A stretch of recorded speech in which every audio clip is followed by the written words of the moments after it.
After my diagnosis, my children divided my assets, so I established a trust they can't touch. I never thought the words Stage 2 would change everything, not just my health, but how my own children would see me. One moment, I was Eleanor Johansen, respected mother of 2 successful children and grandmother to the most beautiful grandkids in Michigan. The next, I was a collection of assets to be divided, a burden to be managed, a problem to be solved. "Mom, you should sign these papers. It's for your own good," my son said, sliding documents across my kitchen table, the same table where I'd helped him with science projects and celebrated his law school acceptance. Now he was telling me I couldn't be trusted with my own money, my own home. But they didn't know who they were dealing with. A retired teacher of 30 years doesn't fold that easily. What my children forgot was that I taught them everything. They know, but not everything I know. This is the story of how I fought back, reclaimed my dignity, and created a new life they never saw coming. Before we jump back in, tell us where you're tuning in from, and if this story touches you, make sure you're subscribed. Because tomorrow, I've saved something extra special for you. Part 1, The Revelation. The morning everything changed started. Like any other. I was tending to my hydrangeas, which had just started blooming in spectacular shades of blue and purple in my front garden. My garden had always been my pride and joy in our Lakewood neighborhood. The Tudor-style home, Richard, and I had purchased 30 years ago had the perfect soil for hydrangeas, and neighbors often stopped to compliment them. I'd been feeling unusually tired lately. At first, I brushed it off as just part of getting older. I was 65 after all. But the fatigue had become overwhelming, and I'd finally gone to see Dr. Marshall the previous week. I was waiting for results, trying not to worry. When my phone rang, I peeled off my gardening gloves and fished it from my pocket. Dr. Marshall himself was calling, not his nurse. My stomach knotted instantly. "Eleanor, I have your test results. I'd like you to come in today if possible." 2 hours later, I sat in his office as he said the words that would divide my life into before and after. Stage 2 renal cell carcinoma. Kidney cancer. I barely remember driving home.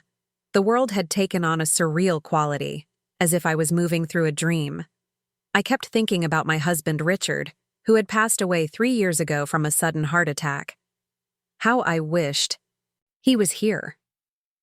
Even though our marriage had its challenges, having him by my side during something like this would have made all the difference. Instead, I called my children. Eric, my 42-year-old son, was a corporate lawyer in downtown Detroit. Vanessa, my 39-year-old daughter, worked as a marketing executive and lived just across town with her surgeon husband Michael and my grandchildren Lily and Noah. "I need to talk to both of you," I said, working hard to keep my voice steady. "Can you come over tonight? It's important." They arrived together, exchanging concerned glances as they entered my living room. I'd already set out coffee and the chocolate chip cookies that had been their favorite since childhood.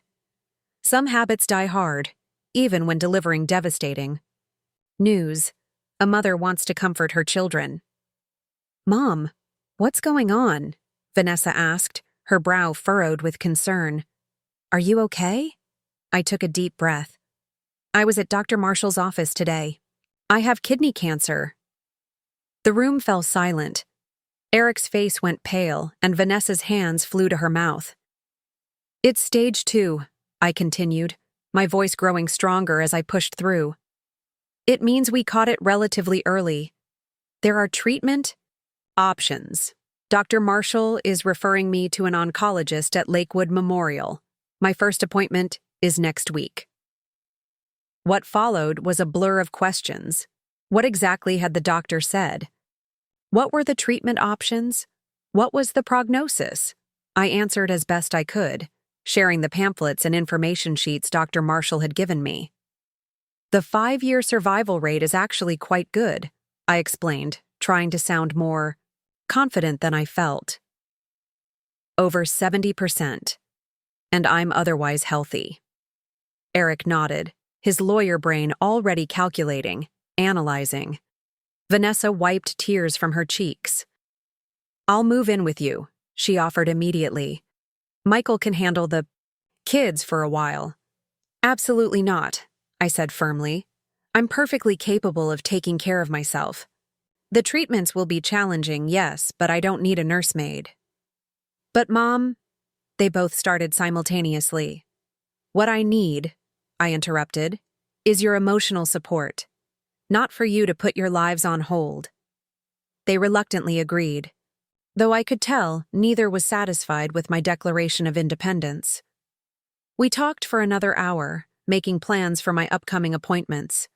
They would take turns accompanying me. Eric would research specialists.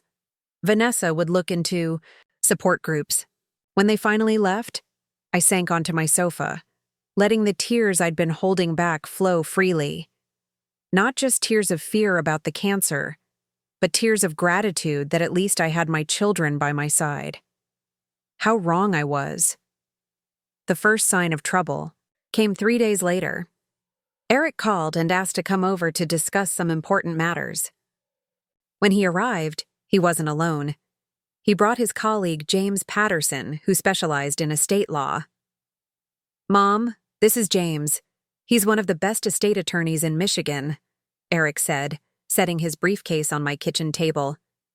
Given your diagnosis, we need to get your affairs in order. I felt a chill despite the warm June day. My affairs? Eric, I'm not dying tomorrow. Of course not, James interjected smoothly. But it's always prudent to prepare, especially when facing medical challenges. For the next hour, they outlined an extensive plan for my assets. My house, my retirement accounts, my investments. Everything Richard and I had worked our entire lives to build. They had documents already prepared. Power of attorney, medical, directives, changes to my will. We think it would be best if you transferred the house into a joint ownership with Eric and Vanessa, James explained. And we should move your accounts under their management, just in case you become incapacitated during treatment. My teacher instincts flared up immediately. Something wasn't right. Eric, have you discussed all this with your sister? Of course, he answered too quickly. She agrees completely. I took off my reading glasses and set them on the table.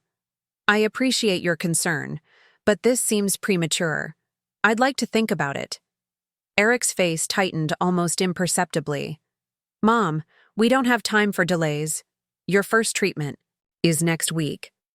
What if there are complications? Then we'll deal with them if they happen, I replied calmly. I've taught 6th graders for 30 years, Eric. I know when someone's trying to rush me. After they left, Eric clearly frustrated, I called Vanessa. Did you know your brother brought an estate attorney to my house today? I asked. The pause before she answered told me everything. He mentioned something about helping with paperwork, she said carefully. Mom, we're just worried. The treatments can be rough, and we want to make sure everything's taken care of. So you agree? I should sign over my house and accounts to you two? Another telling pause. It's just a precaution. Preparing and narrating this story took us a lot of time, so if you are enjoying it, subscribe to our channel. It means a lot to us. Now back to the story. You'd still have access to everything. We just want to help. I thanked her and hung up, my mind racing. Something had shifted in my relationship with my children, and I couldn't quite grasp what it was. It was as if my cancer diagnosis had transformed me in their eyes. No longer their capable, independent mother, but a problem to be managed. The next day, I called my own attorney, a woman named Diana Lewis, who had helped Richard and me with our wills years ago. When I explained the situation, her response was immediate concern. Eleanor, do not sign anything they give you, she advised firmly.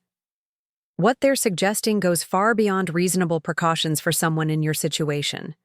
This is your first line of treatment, not end-stage care. But why would they? I couldn't finish the sentence. Diana hesitated before answering. I don't want to assume the worst about your children, but I've seen this before. Sometimes a health crisis triggers financial concerns in family members. You think they're after my money? The idea seemed absurd. Eric earned more as a lawyer than I ever had as a teacher.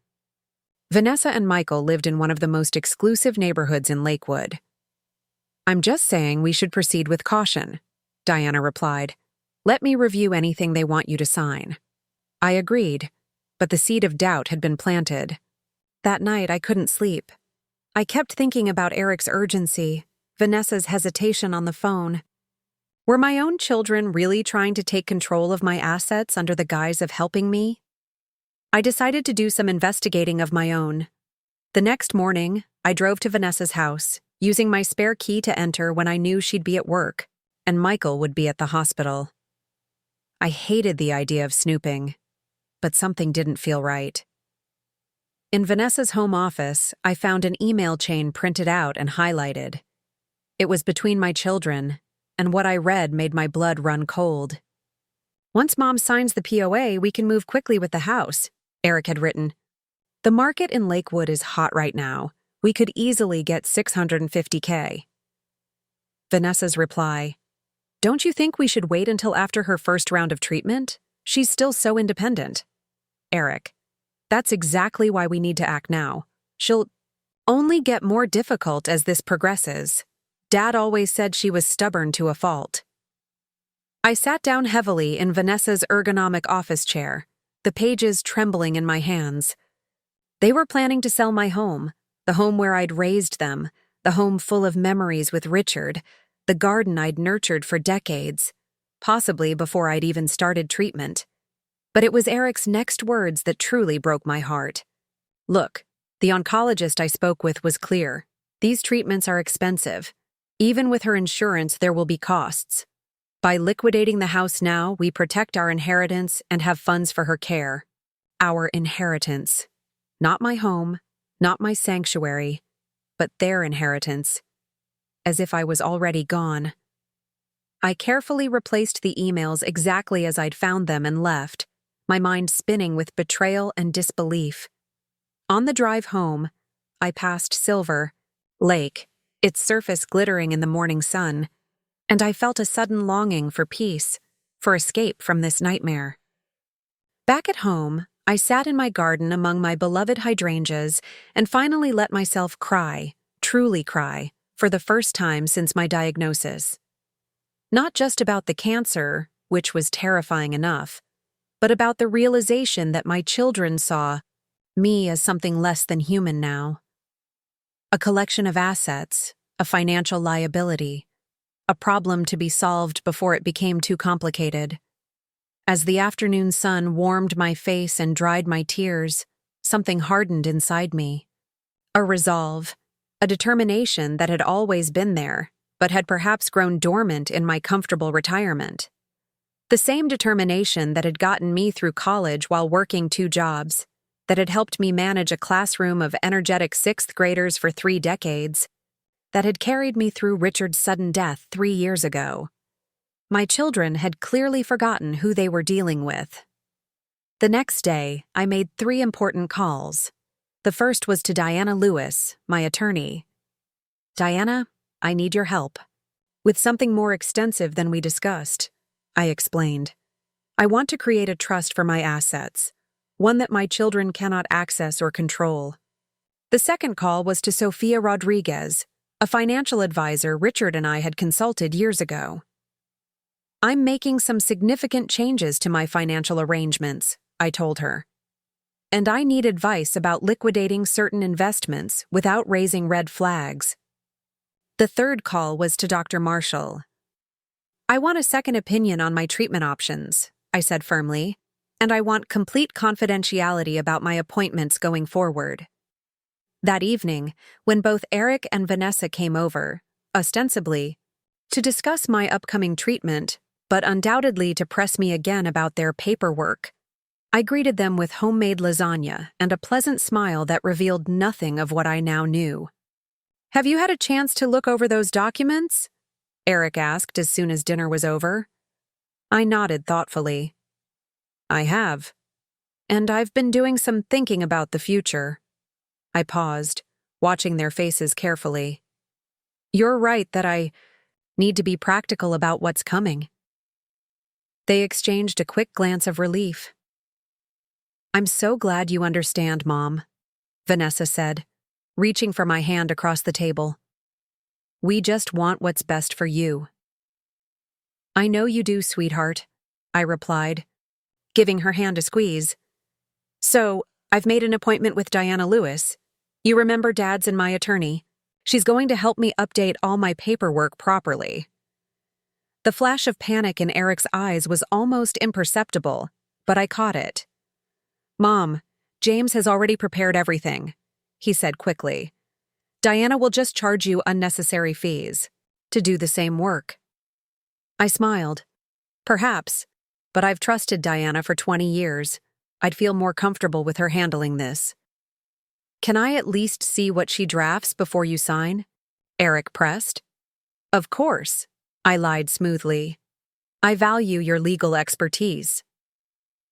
They left that evening thinking they had merely experienced a small delay in their plans. Little did they know that I was already several steps ahead of them, forming a plan to protect not just my assets, but my dignity and independence. The next few weeks were a whirlwind of activity.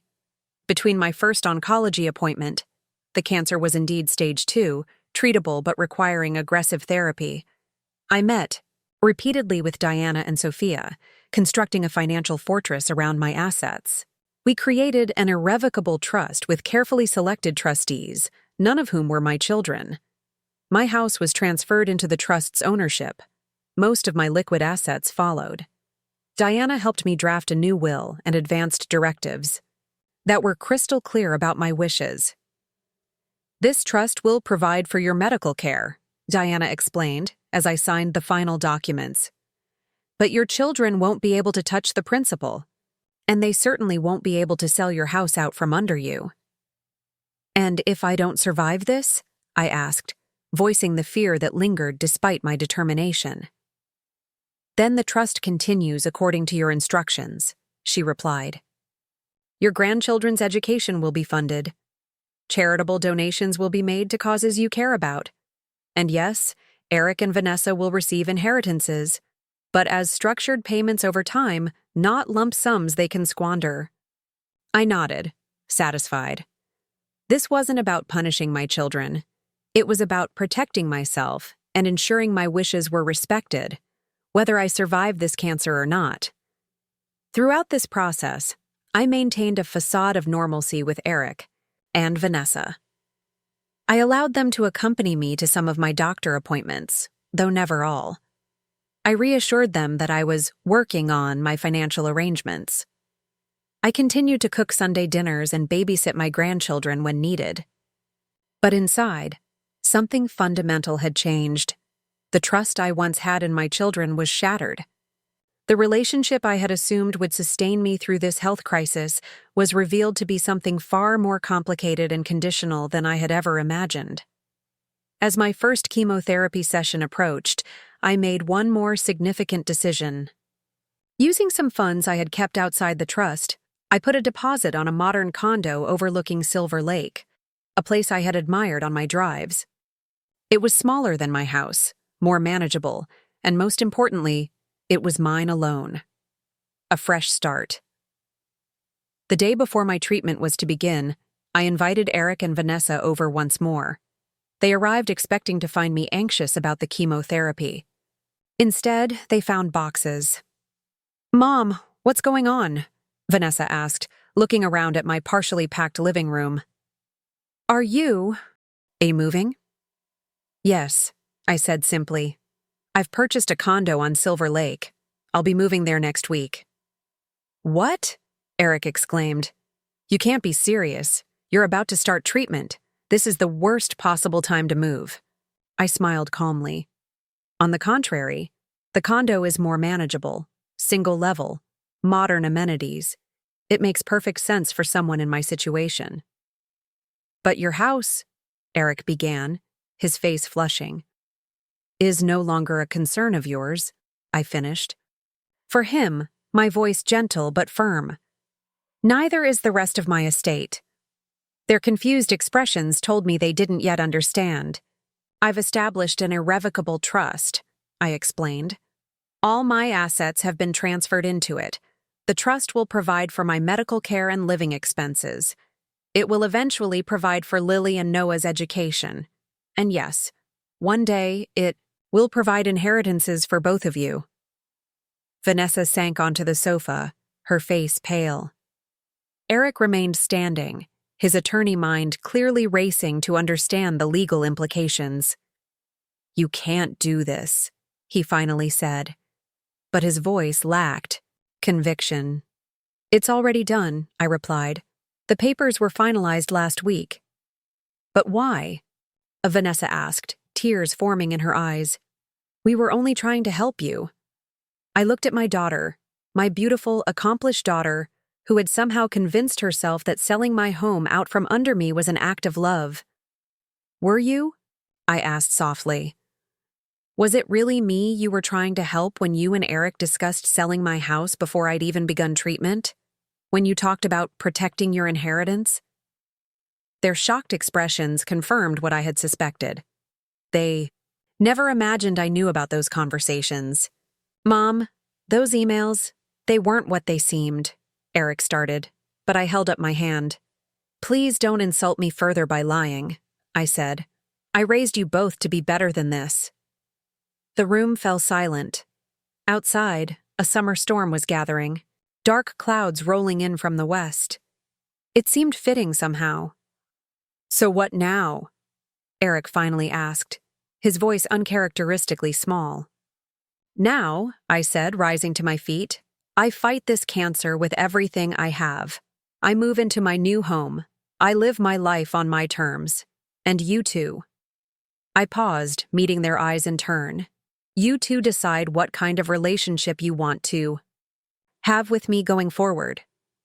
Because while I've protected my assets from your control, only you can decide whether you want to repair the trust that's been broken between us. As if on cue, thunder rumbled in the distance. The storm was coming, much like the challenges that lay ahead with my treatment. But for the first time since my diagnosis, I felt a strange sense of peace. I had taken back control, not just of my finances, but of my dignity. My children had revealed a side of themselves I had never seen before, or perhaps had chosen not to see. Now everything was in the open, no more pretense, no more secrets. As Eric and Vanessa left that evening, subdued, shaken by the realization that their mother was not the passive victim they had anticipated, I stood at my front door, watching the storm roll in. Lightning flashed across the darkening sky, illuminating my hydrangeas one brilliant moment at a time. Tomorrow would bring the beginning of my cancer treatment, a battle I was not guaranteed to win. But today, I had already claimed a different kind of victory. I had remembered who I was, Eleanor Johansen, not just a mother, not just a cancer patient, but a woman of strength and determination who would not be diminished by disease or betrayal. The first heavy raindrops began to fall as I closed my door. Let the storm come, I thought. I was ready. The morning of my first chemotherapy session dawned with an unusual clarity. I woke before my alarm, the early summer light filtering through, my curtains casting long shadows across the bedroom I had shared with Richard for decades.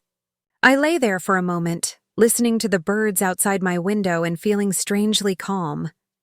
Today would be difficult, the beginning of a grueling treatment regime, but I was facing it on my own terms. I dressed carefully in comfortable clothes, packed a small bag with books, a journal, and a soft blanket Diana had given me as a battle gear gift. I'd asked my neighbor Grace to drive me, politely declining both Eric and Vanessa's insistent offers. The distance I needed from my children right now was not just emotional, but physical. Ready for this, Eleanor? Grace asked as we pulled into the Lakewood Memorial parking lot. As ready as anyone can be, I replied, smoothing my hands over My khakis. Thank you for being here. The oncology wing was bright and modern, not the grim, sterile environment I had imagined. My oncologist, Dr. Patel, met me with a reassuring smile and walked me through exactly what would happen. The nurses were efficient and kind, explaining each step as they inserted my IV and administered pre-medications. Then came the chemotherapy, drugs themselves. I watched the clear liquid flow through the tube and into my veins, amazed that something so innocuous in appearance could be so powerful, could literally determine my future. I closed my eyes and pictured it attacking the cancer cells, fighting for me, with me. 4 hours later, exhausted but relieved to have the first treatment behind me, I let Grace drive me home. So far, I felt okay. Tired, slightly queasy, but generally intact. Dr. Patel had warned me that the side effects would likely worsen over the next few days. I was unlocking my front door when a sleek black BMW pulled into my driveway. Eric. He stepped out in his perfectly tailored suit, looking every inch the successful attorney. But his face betrayed his uncertainty as he approached. "Mom?" he began, his voice uncharacteristically hesitant. "I took the afternoon off. I thought you might need help after your treatment." I paused, key in the lock, studying my son's face.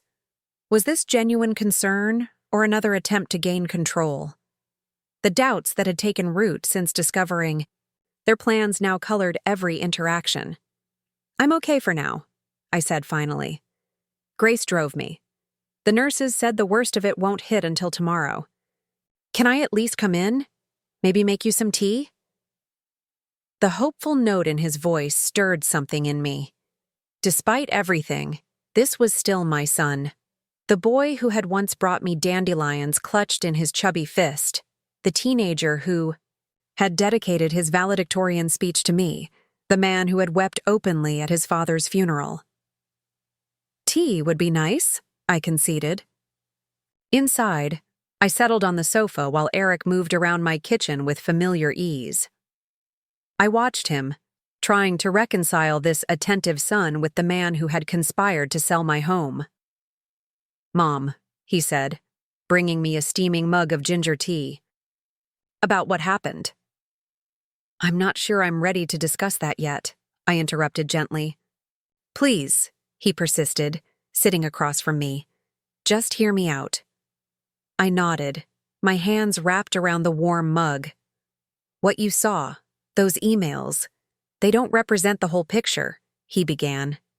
"Yes, Vanessa and I talked about selling the house, but it wasn't just about money. We were worried about you managing this place alone while going through treatment." "So concerned that you discussed it behind my back?" I asked, keeping my voice level. "So worried that you brought an estate lawyer here without warning?" Eric had the grace to look ashamed. "We handled it badly. I see that now. But Mom, can you try to understand? When Dad died, you were devastated but still healthy. This is different. Cancer changes everything. We were scared." "Fear doesn't justify deception, Eric," I said quietly. "If you were truly concerned about me managing the house, you could have talked to me directly, suggested downsizing, offered to help with maintenance. Instead, you made plans to liquidate my home, the home where you grew up, without my knowledge or consent." "I know," he admitted, running a hand through his hair, a gesture so like his father's that it made my heart ache. "Part of it was legal instinct. I deal with estates and assets all day. I immediately thought about practical arrangements, protection, contingency plans. I went into problem-solving mode without considering how it would feel from your perspective." I sipped my tea, considering his words. There was truth in them. I could sense it. Eric had always been analytical, solution-focused. It was what made him an excellent attorney. But there was still something he wasn't addressing. "And the inheritance? Comments?" I pressed. "Explaining to your sister that selling my house would protect your inheritance?" Eric flushed deep red. That was inexcusable. I was thinking like a lawyer, not a son. looking at worst-case scenarios, at how expensive cancer treatment can be even with good insurance. I've seen clients lose everything to medical bills. He leaned forward, his eyes pleading. It wasn't about wanting your money, Mom. It was about making sure you had enough for your care no matter what happened. I studied him, searching for signs of deception, but found only remorse. Still, intentions aside, his actions had revealed a fundamental lack of respect for my autonomy.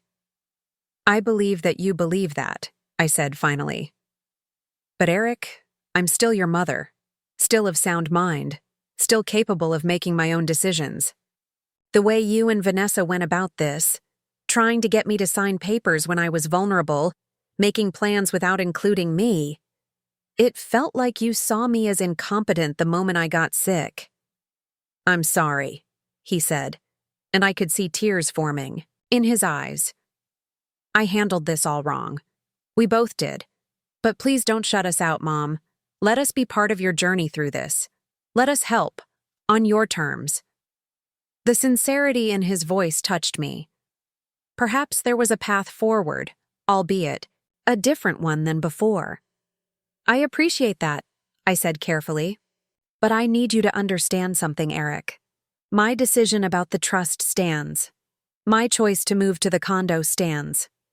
I won't be returning to a relationship where my children make decisions for me rather than with me. He nodded slowly. I understand, and the trust. It's actually a smart move, legally sound. A faint smile crossed his face. Diana Lewis did a good job. She did, I agreed. Now, if you really want to help today, those boxes in the dining room need to be packed. I'm moving next week, remember? Eric's smile broadened slightly, recognizing the small olive branch I was extending. Consider it done. For the next 2 hours, as the initial fatigue from the chemotherapy began to settle into my bones, Eric packed books and kitchenware, labeled boxes, and called a moving company on my behalf. We didn't speak much, but the silence was no longer tense. It was a beginning, not of reconciliation exactly, but of a recalibration. When Vanessa called that evening, her voice tearful and apologetic, I extended the same careful peace terms to her. Yes, I would still welcome her visits. No, I would not reconsider the trust. Yes, I still wanted to see my grandchildren. No, I would not delay my move. By the end of that first treatment day, I had established new boundaries with both my children. Boundaries that acknowledged the broken trust between us, but left room for rebuilding, on my terms. The next morning, the side effects hit with a vengeance. Nausea that came in waves. Fatigue so profound I could barely lift my head from the pillow. Every joint ached as if I'd aged decades overnight. I managed to text Grace, who came immediately with ginger ale and crackers, helping me to the bathroom when needed and sitting quietly beside me when all I could do was lie still and endure. Through the haze of discomfort, I found myself thinking about my students over the years. How many times had I told them that difficult challenges revealed character? That it wasn't our circumstances, but our responses to them that defined us? Now I was living that lesson in the most visceral way possible. By the third day, the worst had passed, and I was able to sit up, sip broth, and look through real estate listings online. The condo I had chosen needed some modifications to make it truly mine. Fresh paint in the bedroom, new fixtures in the kitchen, bookshelves built into the living room wall. I made notes, sketched ideas, planned my new space. It gave me purpose, something to focus on beyond the cancer and the treatments. The following week was a blur of activity. Despite my still limited energy, I supervised the move with determination. Eric helped coordinate the movers. Vanessa brought meals and organized my kitchen. They were trying, both of them, to respect my independence while still offering support. It wasn't perfect. There were moments of tension, times when old patterns threatened to emerge. But we were learning a new way of relating, forced into it by crisis, but perhaps better for it in the end. My new condo exceeded my expectations. Floor-to-ceiling windows overlooked the shimmering surface of Silver Lake. The modern open layout meant I could rest in my recliner while still feeling connected to the kitchen and dining area. The master bathroom had a walk-in shower with a bench, perfect for days when standing was too exhausting. Most importantly, it was mine. A fresh start, a declaration of my continued agency in my own life. The day after I moved in, Sofia Rodriguez, my financial advisor, came to visit.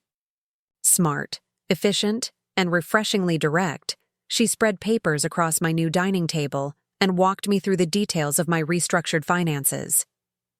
"The trust is rock solid," she confirmed. "Your medical expenses are covered. Your living expenses are secured. And I've set up the investment portfolio exactly as we discussed, conservative enough for stability but with growth potential to outpace inflation." "Thank you, Sophia," I said, signing the final authorization forms. "It gives me peace of mind knowing this is all arranged." She hesitated, gathering her papers. "If you don't mind my asking, how are things with your children now? Has the situation improved?" I gazed out at the lake, considering. "We're finding our way," I said finally. "They're adjusting to the new reality. So am I." "And the cancer treatment? How are you holding up?" "One day at a time," I replied with a small smile. "My next session is tomorrow. My friend Claire is driving me." Claire Bennett was my newest friend, a 63-year-old dynamo I'd met at a cancer support group meeting. A breast cancer survivor herself, she approached life with a frankness and humor that I found immensely comforting. When I told her about my situation with Eric and Vanessa, she'd laughed out loud. "Why is it that the moment we get sick, our children think our brains stop working?" she'd quipped. "My son tried to take my car keys the day after my diagnosis. My car keys, as if breast cancer affected my driving."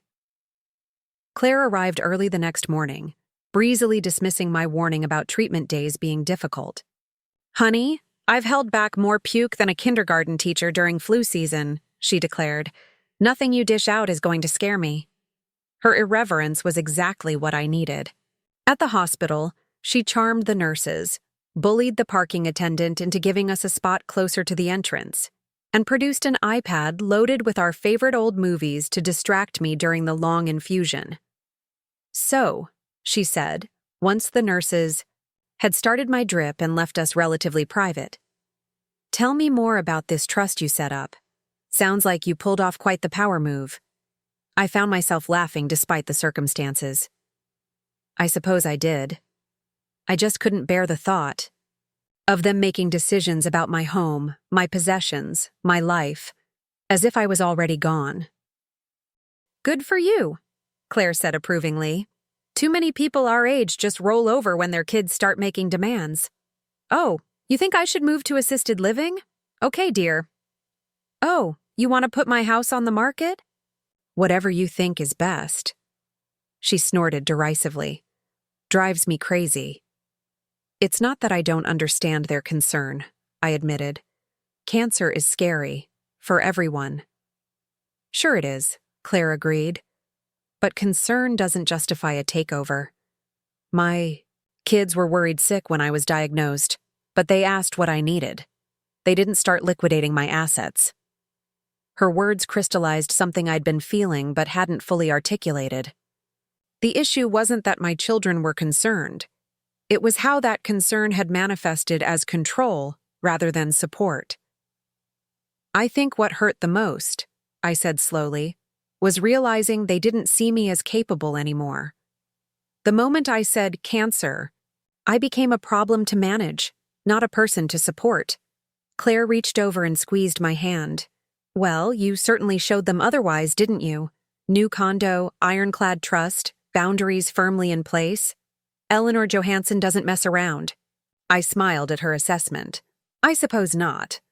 By the time my second treatment was finished, I was genuinely grateful for Claire's friendship.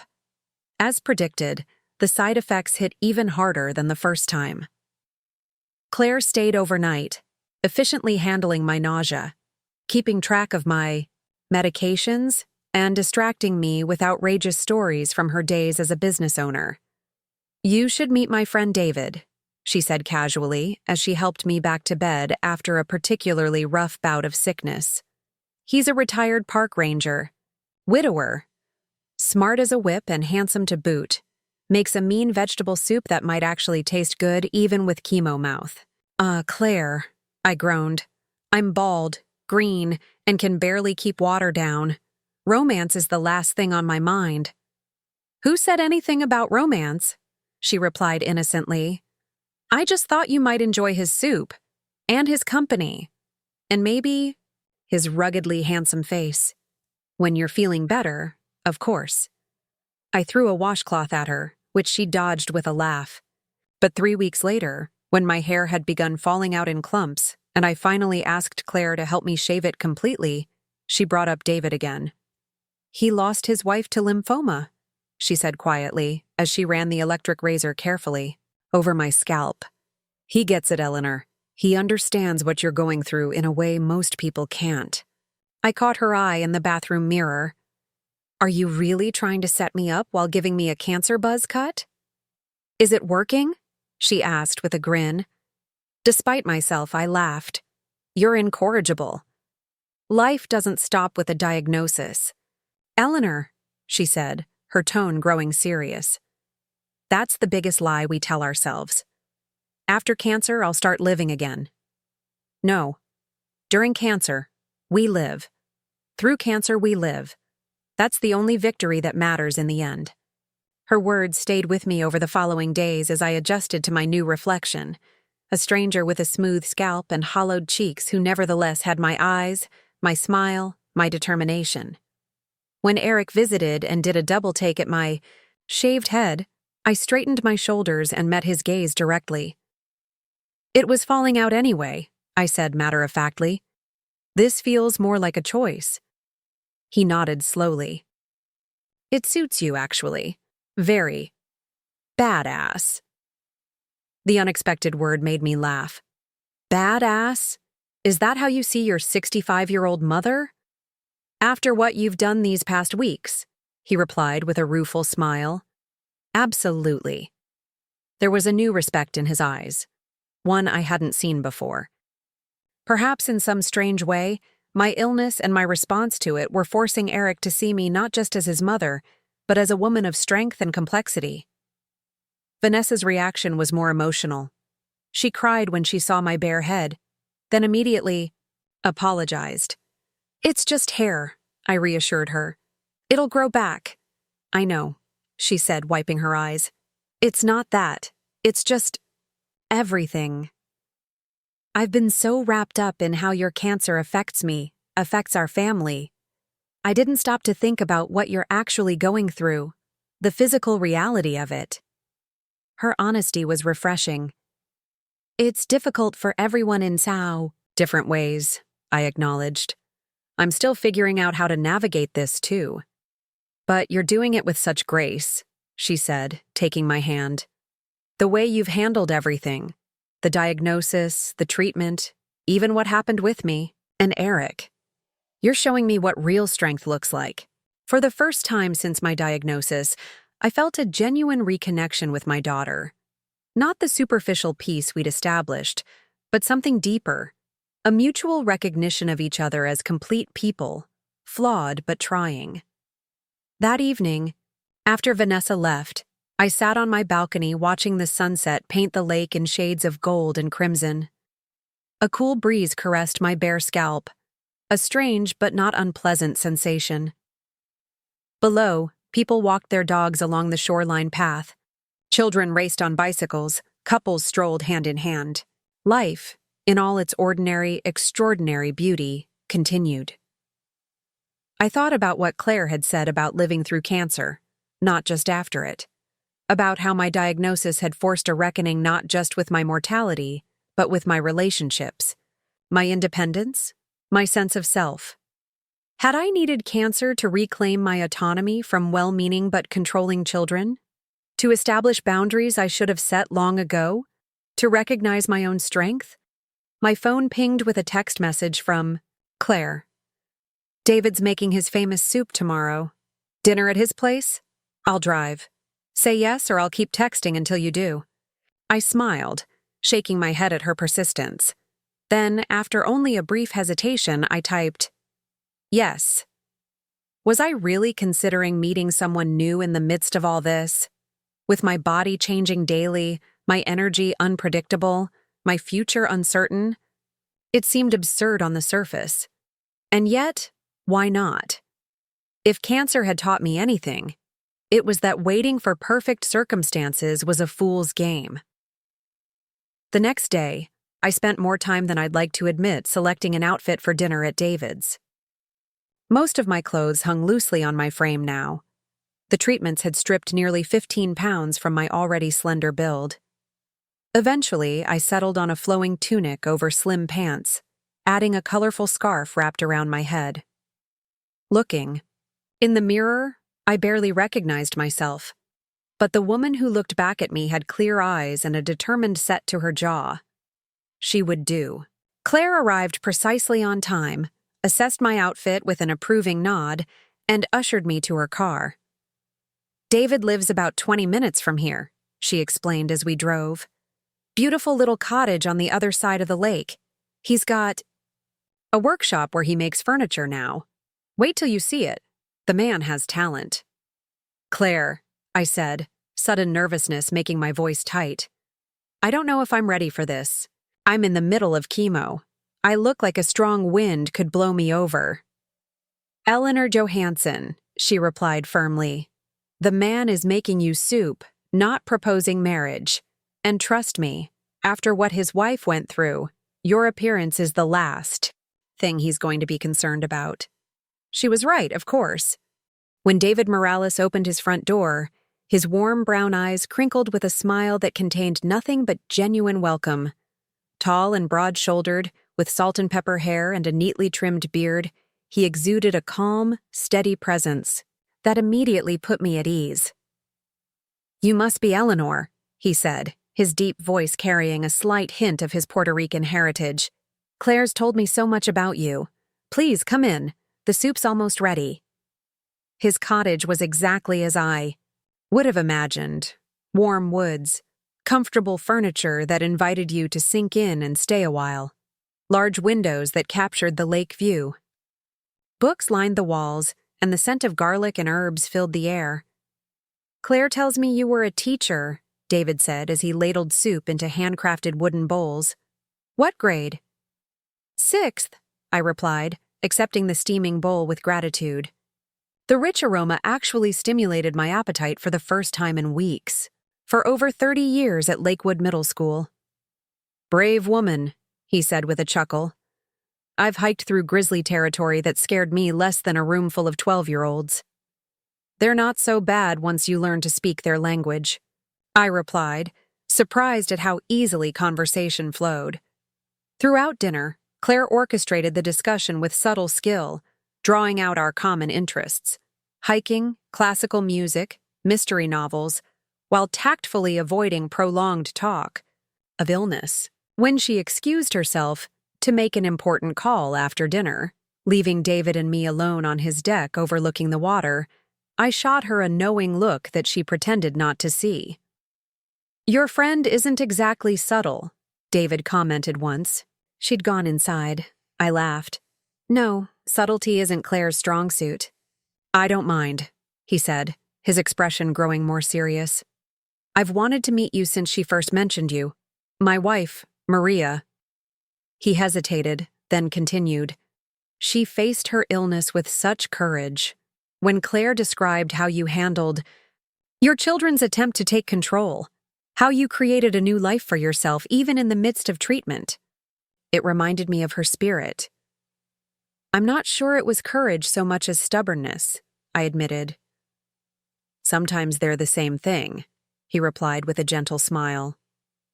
We talked for another hour as the sun set and stars appeared over the lake.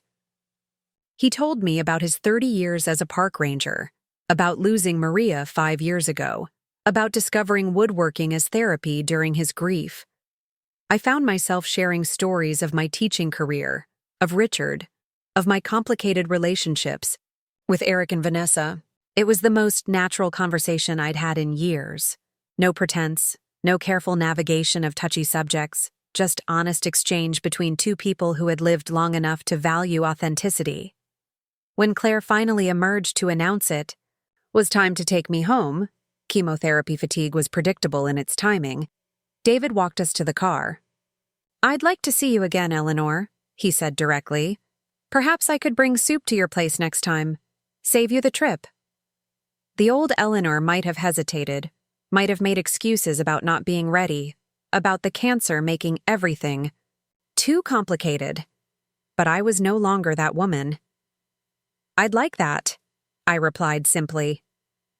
As Claire drove me home, she maintained a smug silence for approximately 3 minutes before bursting out, "Well, didn't I tell you?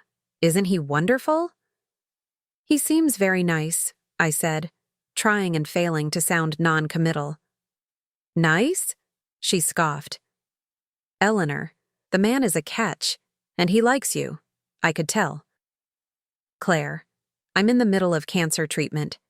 Dating isn't exactly a priority right now." "Who said anything about dating?" she replied, echoing her earlier disingenuousness. "It's just soup between friends." Despite my exhaustion, I laughed. "You're impossible." "I prefer determined," she corrected. "Besides, what better time to meet someone who understands what you're going through? Someone who won't be scared off by the hard parts?" She had a point. David's experience with his wife's illness meant he approached my situation without the fear or awkwardness many people couldn't help but show. He saw beyond the cancer to the woman underneath, something I was still learning to do myself. By the time we reached my condo, I was fighting to keep my eyes open. Claire helped me inside and made sure I had water and my evening medications before leaving with a parting shot. "I expect a full report after his next visit. Details, Eleanor. I need details." Alone in my new home, I realized with some surprise that I was smiling. Despite the cancer, despite the ongoing tension with my children, despite the physical toll of treatment, perhaps even because of these challenges, I was discovering new dimensions of myself, new possibilities I had never considered. As I prepared for bed, I caught sight of a framed photograph on my nightstand, one of the few personal items I'd brought from my old house. It showed me and Richard on our 30th anniversary, both of us gray-haired but beaming at the camera. I touched his face gently through the glass. "You'd approve, I think," I murmured. "Of all of it. The trust, the condo, even meeting David. You always said I was stronger than I knew." Settling into bed, I felt a curious sense of anticipation beneath my fatigue. For my next treatment, yes, and the challenges it would bring. But also for whatever lay beyond it. The continuing evolution of my relationships with my children. The potential friendship, or perhaps more, with David. The life I was rebuilding on my own terms. Cancer had not defined me. My children's actions had not defeated me. Instead, these challenges had revealed aspects of my character that perhaps had always been there, waiting for the right moment to emerge. Tomorrow would bring another day of this new life I was creating. A life I had never planned for, but was nonetheless embracing with all the courage and determination I could muster. And for tonight, that knowledge was enough. My third chemotherapy session fell on a Tuesday in early August. The summer heat had reached its peak, making the lake outside my condo window shimmer like molten silver. David had offered to drive me, but I'd asked Claire instead. Though we'd shared 2 more dinners since our first meeting, I wasn't quite ready for David to see me at my most vulnerable, curled over a hospital basin, trembling with nausea, drifting in and out of lucidity as the powerful drugs coursed through my system. Claire, as always, was the perfect treatment companion, irreverent enough to distract me, experienced enough to know when to simply hold my hand in silence. Dr. Patel seemed pleased with my progress, though progress felt like a strange word, for what was essentially a controlled poisoning of my body in hopes of killing the cancer faster than it killed me. Your blood work is looking good, she noted, reviewing my chart. How are you managing the side effects? Some days are better than others, I admitted. The fatigue is the hardest part. She nodded sympathetically. That's common. Have your children been helping? I hesitated, not sure how to explain the complicated new dynamics with Eric and Vanessa. They're supportive in their own ways. Dr. Patel gave me a knowing look. Family relationships often get tested during cancer treatment. Everyone reacts differently to the stress. That's putting it mildly, I replied with a wry smile. After my treatment, Claire helped me settle on my couch with a light blanket and ginger tea, promising to return in the morning. The post-chemo routine was familiar now. The slow descent into bone-deep exhaustion, the metallic taste coating my tongue, the strange disconnection from my own body. I closed my eyes, hoping to drift into sleep before the worst of the side effects hit. A soft knock at my door roused me. Expecting Claire, who often forgot something, I called weakly, "It's open." The door swung inward to reveal not Claire, but Patricia Coleman, a slim, elegantly dressed woman in her early 60s, whom I had met only once before at a fundraiser years ago. She was, I knew from town gossip, recently divorced from her wealthy husband and had returned to Lakewood after decades away. More relevantly, she had also been Richard's college girlfriend before we met. "Eleanor," she said, her voice carrying a confidence that immediately put me on edge. "I hope I'm not intruding. Your daughter gave me your address." I struggled to sit up straighter, acutely aware of my appearance. Bald head uncovered, skin sallow from treatment, wearing only loose pajamas and a robe. Patricia, by contrast, looked immaculate in a designer pantsuit, her silver-streaked hair perfectly styled, makeup flawless. "Vanessa gave you my address?" I asked, confusion momentarily overriding my discomfort at being caught in such a state. "Yes," Patricia replied, stepping further into my living room without waiting for an invitation. "We ran into each other at the Silver Pines Country Club last week. She mentioned you'd moved." She glanced around my condo with an appraising eye. "Downsizing, I see." There was something in her tone, a subtle condescension, that immediately raised my hackles. I'd known women like Patricia my entire life, women who used politeness as camouflage for judgment, whose every compliment contained a hidden barb. "What can I do for you, Patricia?" I asked directly, too exhausted for social niceties. She seemed momentarily taken aback by my bluntness, but recovered quickly. "I heard about your diagnosis.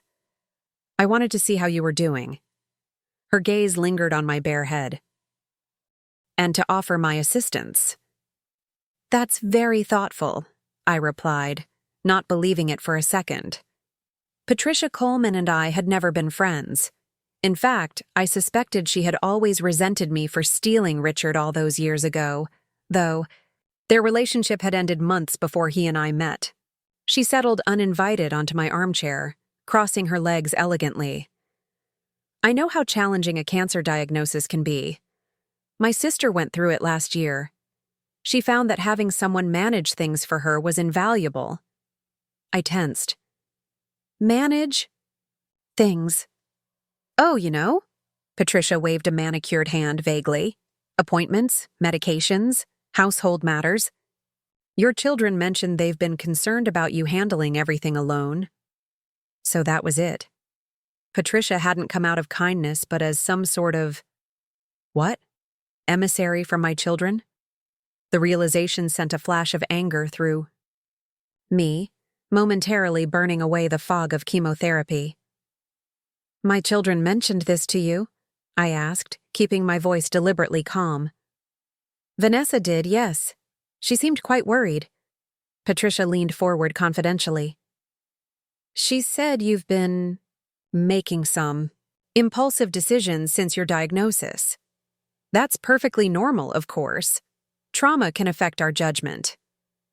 The condescension was no longer subtle. I straightened, pulling my robe tighter around me. Patricia, I appreciate your concern, but I'm managing perfectly well. I have support from good friends, and any decisions I've made have been carefully considered, not impulsive. She smiled thinly. Of course, I didn't mean to imply otherwise. But sometimes we don't realize how our choices affect those who love us. Your children only want what's best for you. And they sent you to tell me this? The anger was building. Now, a welcome heat that pushed back against the chemo-induced chill. Patricia had the grace to look slightly uncomfortable. Not exactly. But when Vanessa mentioned their concerns, I offered to check in on you. I have experience with this, Eleanor. My sister was determined to manage everything herself too, until she realized it was simply too much. I'm not your sister, I said flatly. And while I appreciate the visit, I'm quite tired from my treatment today. Perhaps another time would be better. She didn't take the hint. Instead, she reached into her designer handbag and pulled out a business card. This is my estate manager. Brilliant man. Very discreet. He could help you organize your affairs, make sure everything is properly arranged for your children. I stared at the card she held out, then back at her face, searching for some sign that she understood how inappropriate her suggestion was. Finding none, I decided directness was my only option. Patricia, I said slowly, did Vanessa or Eric ask you to convince me to change my trust arrangements? Her momentary silence and the flash of something, guilt, frustration, across her face told me everything I needed to know. I see, I continued, not waiting for her response. Well, you can tell them that my affairs, as you put it, are perfectly in order. My trust is established exactly as I want it. My financial arrangements are complete, and my decisions are my own. Patricia's expression hardened. They're concerned about you, Eleanor. Is it so wrong for children to want to protect their mother's assets? After all, these treatments are expensive, and there's no guarantee. No guarantee I'll survive?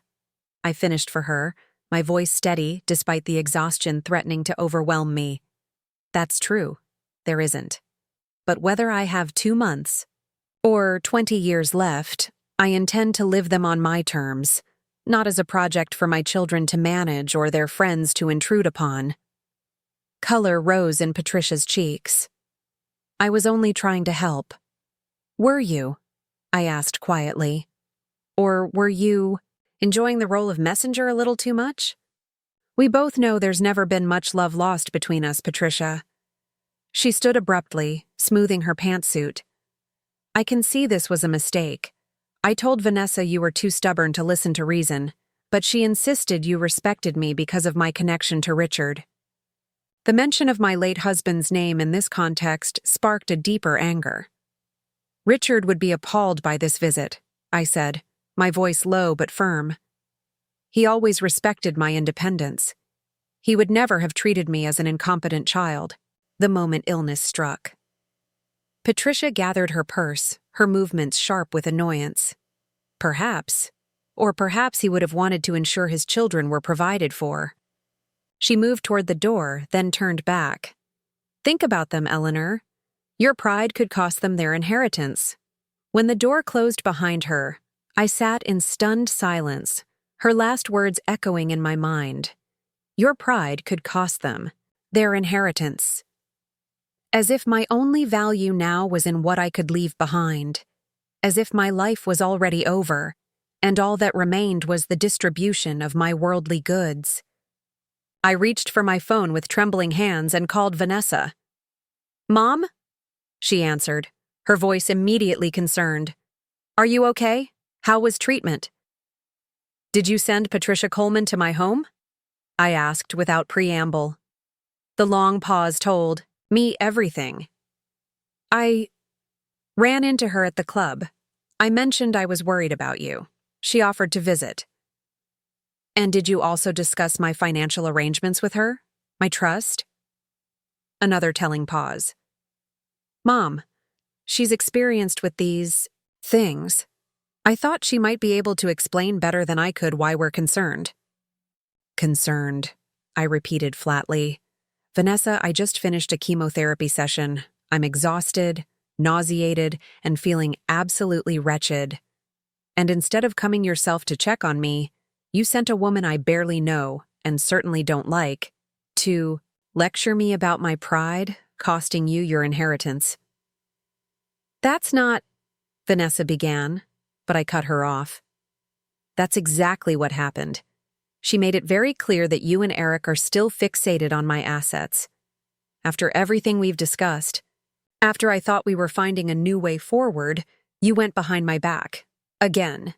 Mom, please. Vanessa's voice cracked. It wasn't like that. We're just worried.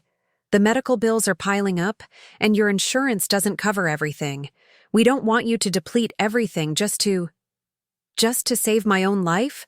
I finished for her. How inconsiderate of me. That's not fair, she protested. We want you to have the best care possible. But we also want to protect what Dad worked so hard to build. Is that so wrong? I closed my eyes, a wave of fatigue crashing over me. What your father built, I said quietly. He built with me, Vanessa. 35 years of marriage, of shared sacrifices and decisions. And what we built for ourselves first, not as a future inheritance for our children. I didn't mean, I need to rest now, I interrupted, unable to continue the conversation as another wave of nausea threatened. Please don't send any more messengers to my home, and tell your brother that if he has something to say to me, he can say it himself instead of using Patricia Coleman as a proxy. I ended the call before she could respond, then turned off my phone entirely. The confrontation had drained what little energy the chemotherapy had left me, and now all I wanted was silence, darkness, and sleep. The next morning, Claire found me still on the couch, a testament to just how exhausted I'd been. She took one look at my face and knew something was wrong beyond the usual post-chemo misery. What happened? She asked bluntly, setting down a bag of groceries she'd brought. I told her about Patricia's visit, about the phone call with Vanessa. With each word, Claire's expression darkened. Unbelievable, she said when I finished. They're still trying to get around your trust? After everything? I thought we were making progress, I admitted. That they were starting to respect my decisions. But it seems they've just changed tactics. Claire snorted. Sending Richard's ex-girlfriend as their representative? That's not just a change. In tactics, that's a new low. Despite my exhaustion and disappointment, I had to smile at her indignation on my behalf. Patricia wasn't exactly his ex-girlfriend. They dated briefly in college, that's all. Still, Claire insisted, it's inappropriate on every level. And for her to show up on a treatment day, when she knew you'd be at your most vulnerable, that's just cruel. She was right, of course. The timing suggested a deliberate strategy, not just a friendly visit. The thought that my own children might have orchestrated it that way sent a fresh wave of hurt through me. What are you going to do? Claire asked, sitting beside me on the couch. I sighed, leaning my head back. I don't know. Part of me wants to cut them off completely. No visits, no calls, nothing until they truly accept my decisions. But they're still my children. And deep down, I believe they think they're acting out of love, misguided as it is. Love doesn't look like this, Claire said firmly. Control disguised as concern isn't love. Her words hit home, resonating, with thoughts I'd been afraid to articulate even to myself. Had my relationship with Eric and Vanessa always had this dynamic? Had I been so focused on being a supportive, understanding mother that I'd failed to establish proper boundaries long ago?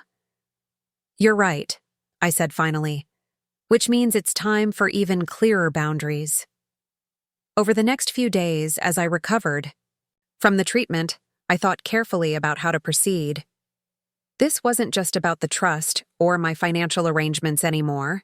It was about establishing a new kind of relationship with my adult children, one based on mutual respect, rather. Then their assumption of authority over me. When I felt strong enough, I called Diana Lewis, my attorney, and asked her to meet me at my condo. She arrived promptly the following afternoon, her briefcase in hand, her expression concerned when she saw my diminished state. "Eleanor," she said, settling across from me at my dining table, "you look like you've been through the ringer." "Chemotherapy will do that," I replied with a wan smile, "but I'm tougher than I look." "I never doubted it," she said. "Now what can I do for you? Is there an issue with the trust?" "Not with the trust itself," I explained. "It's working exactly as designed, but my children are still trying to circumvent it, this time through intermediaries." I outlined Patricia's visit and my subsequent conversation with Vanessa. Diana listened intently, her expression growing increasingly troubled. "This isn't just inappropriate," she said when I finished. "It borders on harassment. You're a competent adult making sound decisions about your own assets.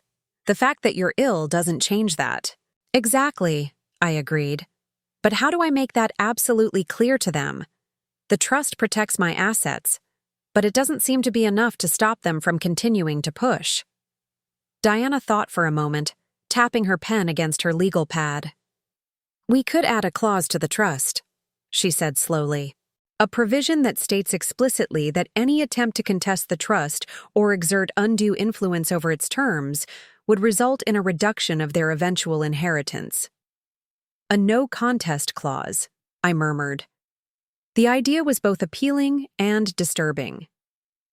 Would I really need to threaten my own children with disinheritance to get them to respect my autonomy? "It's a nuclear option," Diana admitted, seeming to read my thoughts. "And it doesn't address the underlying issue of their attitude toward your independence. But legally, it would give them a concrete reason to back off." I shook my head. "I don't want to threaten them. I want them to understand." "Then perhaps a family meeting," Diana suggested. "With me present as your legal representative. We can outline the trust provisions again, explain your reasoning, and make it absolutely clear that your decisions are final." It wasn't ideal. I hated the thought of needing a lawyer present to speak to my own children, but it seemed like the clearest path forward. "Let's do it," I decided. "Can you reach out to them directly? Schedule something for next week?" Diana nodded, making notes. "I'll take care of it." "And Eleanor?" she added, her expression softening. "How are you really doing? With the treatment, I mean." The question caught me off guard. Most people either avoided asking directly about my cancer or focused obsessively on medical details. Diana's simple, direct inquiry felt refreshingly honest. "It's hard," I admitted. "Harder than I expected. The physical toll is one thing, but the emotional weight of it, the uncertainty, the constant recalibration of expectations, that's the real challenge." She nodded slowly. "I can only imagine. Is there anything else I can do? Beyond the legal work?" I smiled, touched by her genuine concern. "Actually, yes. Could you help me draft a letter? Something separate from the trust, but equally binding. A document that outlines my wishes for my care if I become unable to make decisions. Not just the standard medical directives, but my personal preferences." "Of course," Diana said already, reaching for her legal pad. "What specifically do you want to include?" For the next hour, we worked together to create what Diana called an ethical will, a document that wouldn't have legal force like my medical directives, but would clearly articulate my values and wishes regarding my care, my living situation, and my autonomy. It felt good to put these things in writing, to create a record of my thoughts and preferences that my children couldn't misinterpret or dismiss. The family meeting was scheduled for the following Wednesday at Diana's office downtown. I deliberately chose a day when I would be between treatments, when my energy would be at its relative peak.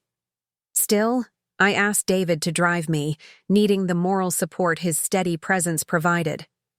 Our relationship had deepened over the past weeks, evolving from Claire's orchestrated introduction to something meaningful and sustaining.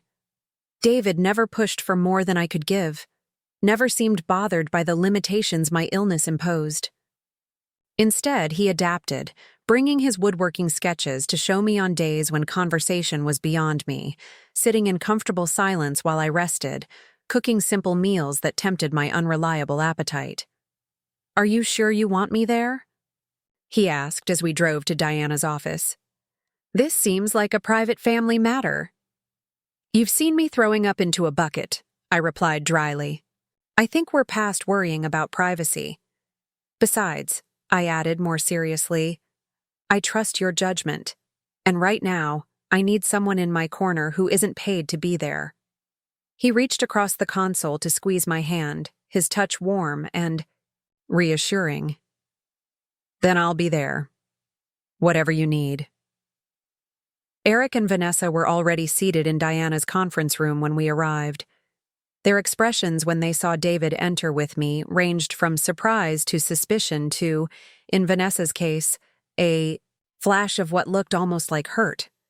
"Mom," Eric said, standing as I entered. "How are you feeling?" "As well as can be expected," I replied neutrally, taking a seat across from them. "This is David Morales, a friend who was kind enough to drive me today." David nodded politely, but said nothing, taking the chair beside me. Diana, seated at the head of the table, waited until we were all settled before beginning. "Thank you all for coming," she said formally. "Eleanor has asked me to convene this meeting to address ongoing concerns about her financial and medical decisions." Eric immediately straightened, his lawyer instincts kicking in. "Is there a problem with the trust? Because if so, the trust is sound," Diana interrupted smoothly. "This meeting is about ensuring everyone understands and respects Eleanor's wishes regarding her assets and her care." "We do respect her wishes," Vanessa protested, shooting a wary glance at David. "We're just concerned about her making decisions, while under the stress of illness that she might regret later." I took a deep breath, determined to remain calm. Vanessa, sending Patricia Coleman to my home on a treatment day to lecture me about my pride, costing you your inheritance, is not respecting my wishes. Vanessa had the grace to look embarrassed. "That wasn't my intention. She offered to check on you, that's all." "Yet somehow she knew details about my trust arrangements," I pressed. "Details only you or Eric could have shared with her." Eric shifted uncomfortably. "We might have mentioned our concerns to her. She's experienced with estate matters." "She's experienced with inserting herself where she doesn't belong," I corrected. "And more to the point, my estate is not open for discussion with your social acquaintances." Diana cleared her throat. "Let me be perfectly clear about the legal situation here. Eleanor has established an irrevocable trust. She is of sound mind, as documented by medical and psychological evaluations conducted prior to the trust's creation. The terms cannot be contested or changed without Eleanor's explicit consent." "We're not trying to contest anything," Eric insisted, looking increasingly defensive. "We just want to make sure Mom's provided for, that the medical expenses don't deplete everything." "The trust is specifically structured to cover those expenses," Diana replied calmly. "Eleanor's medical care is fully funded through the trust, separate from the assets designated for eventual inheritance." "And what if the cancer progresses?" Vanessa asked, her voice breaking slightly. "What if treatments get more expensive? What if I die?" I finished for her, my voice gentle despite my frustration. "Vanessa, that's a possibility whether we want to face it or not. But the trust is designed to handle all contingencies, including extended care if needed." "We're just scared, Mom," Vanessa admitted, tears filling her eyes.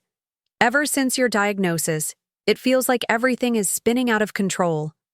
First the cancer, then you moved, established this trust. It all happened so fast. For the first time, I glimpsed the genuine fear beneath their actions. Not just fear of losing their inheritance, as I had cynically assumed, but fear of losing me. Fear of change. fear of a future that suddenly seemed precarious in ways they had never had to confront before.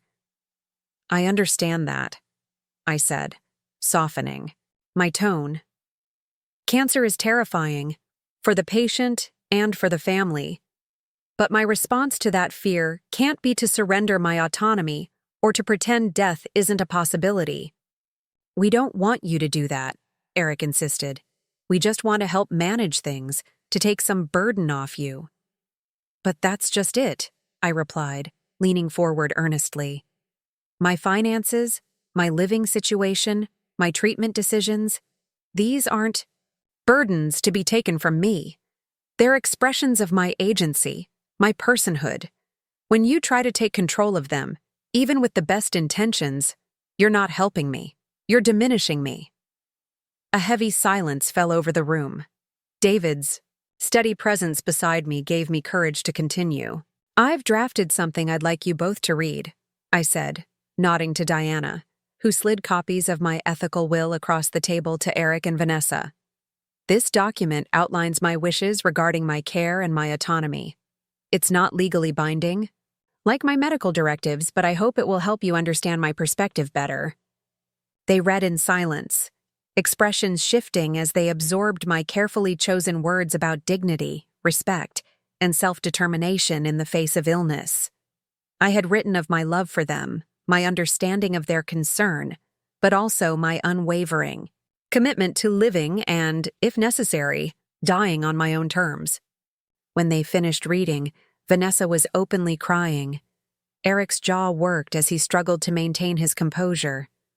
"Mom," he finally said, his voice rough with emotion, "I never meant to make you feel this way. I just wanted to protect you." "I know," I said gently, "but I don't need protection from my own decisions. I need support for them, even when you don't fully understand or agree with them." "We can do that," Vanessa said quickly, wiping her eyes. "We want to do that." "Then prove it," I said firmly. "No more end runs around the trust. No more sending emissaries to pressure me. No more treating my illness as an opportunity to take control of my life." They both nodded, seemingly chastened. Diana summarized the key points we had discussed, emphasizing once more the legal soundness of the trust and the importance of respecting my autonomy.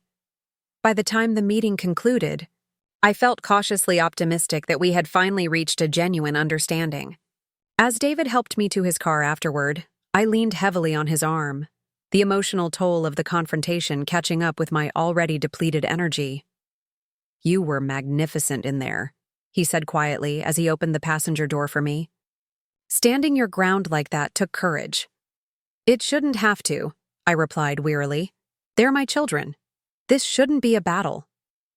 "True," he acknowledged, sliding into the driver's seat. "But families are complicated, and facing mortality, whether your own or a parent's, brings out both the best and worst in people." I gazed out the window as we drove along the lake. Shore, the water glittering in the late afternoon sun. "Do you think they finally understand? Or will I be fighting this same battle again in a month?" David considered the question seriously. "I think they heard you today. Really heard you. Whether that translates to lasting change?" He shrugged. "Only time will tell." "I'm running out of energy to keep fighting," I admitted. "The cancer takes so much already. I don't have much left for these emotional battles." He reached across to take my hand, his grip warm and steady. "Then let others fight for you when needed. You have Diana. You have Claire." He hesitated, then added softly, "You have me." The simple declaration brought unexpected tears to my eyes. In the midst of all this struggle, with cancer, with my children, with my own mortality, here was this good man offering his steadfast support, expecting nothing in return. "Thank you," I whispered, squeezing his hand, "for everything." When we arrived at my condo, David insisted on coming up with me to make sure I was settled comfortably. As he prepared tea in my kitchen, moving with easy familiarity through my space, I found myself watching him with a growing sense of gratitude and something else, something I had thought cancer had stolen from me along with my hair, my energy, my certainty about the future. Hope. Not just for survival, but for joy. For connection. For a life that was not merely endured but embraced, even with all its new limitations. Later, as the sun set over Silver Lake and David sat beside me on my balcony, his quiet presence more comforting than any words could be, I realized that my fight with my children had clarified something profound. This cancer journey was teaching me to distinguish between what mattered and what didn't, between genuine support and control disguised as care, between relationships that diminished me and those that helped me grow even as my body weakened. The battle for my autonomy wasn't over, with my children or with cancer itself. But for the first time since my diagnosis, I felt truly certain of my path forward. Whatever time I had left, whether months or years, would be lived with dignity, with agency, and with the courage to keep claiming my right to self-determination until the very end. September brought cooler temperatures to Lakewood, a gentle easing from summer's heat into autumn's golden light. The leaves around Silver Lake had begun their transformation, edges tinged with fiery reds and brilliant yellows. From my balcony, I watched the slow dance of the seasons, trying to find solace in nature's reliable rhythms as my own body continued its unpredictable journey. I was midway through my chemotherapy regimen now, 6 sessions completed, 6 more to go. Dr. Patel was cautiously optimistic about my progress. The latest scans showed the tumor had shrunk significantly, though not completely. "Your body is responding well to treatment," she told me during my last appointment, her warm smile genuinely encouraging. "Keep doing what you're doing." What I was doing felt mostly like enduring, weathering the cycles of nausea, fatigue, and pain that followed each treatment, then gradually regaining enough strength to function until the next one knocked me down again. Yet somehow, between these cycles of suffering, I was finding moments of unexpected joy, of genuine connection, of life being lived rather than merely survived. Much of this was due to the small community that had formed around me. Claire, of course, remained my steadfast advocate and cheerleader. David had become a constant presence, his calm reliability a counterbalance to the chaos of cancer. And to my cautious relief, Eric and Vanessa had maintained the truce established at our meeting with Diana, showing support without attempting to control. This fragile new balance was tested on a crisp afternoon in late September. I was seated at my dining table with David, reviewing options for a small garden on my balcony, something manageable even with my limited energy, when a knock at the door interrupted us. David went to answer it, returning moments later with Vanessa and my grandchildren in tow. "Mom!" Vanessa exclaimed, her voice too bright, too forced. "We were in the neighborhood and thought we'd stop by." Her eyes darted between David and me, questions evident in her expression. "What a lovely surprise," I said, genuinely pleased. To see my grandchildren despite the awkwardness of the unexpected visit. 12-year-old Lily approached cautiously, eyeing my headscarf, a beautiful silk one Claire had given me, with evident curiosity. 9-year-old Noah hung back, half hiding behind his mother. "Grandma, you look different," Lily said, with the blunt honesty of a child. I smiled, reaching out to take her hand. "Yes, honey, I do. The medicine I'm taking for my illness made my hair fall out, but it will grow back once I'm better." "Does it hurt?" Noah asked, peering around Vanessa. "Sometimes," I answered honestly, "but I have good doctors and good friends helping me." I glanced at David, who had retreated to the kitchen to give us some privacy. "I'd like you to meet someone. This is my friend David. David, these are my grandchildren, Lily and Noah." David emerged with a warm smile, crouching down to the children's eye level. "I've heard so much about you both.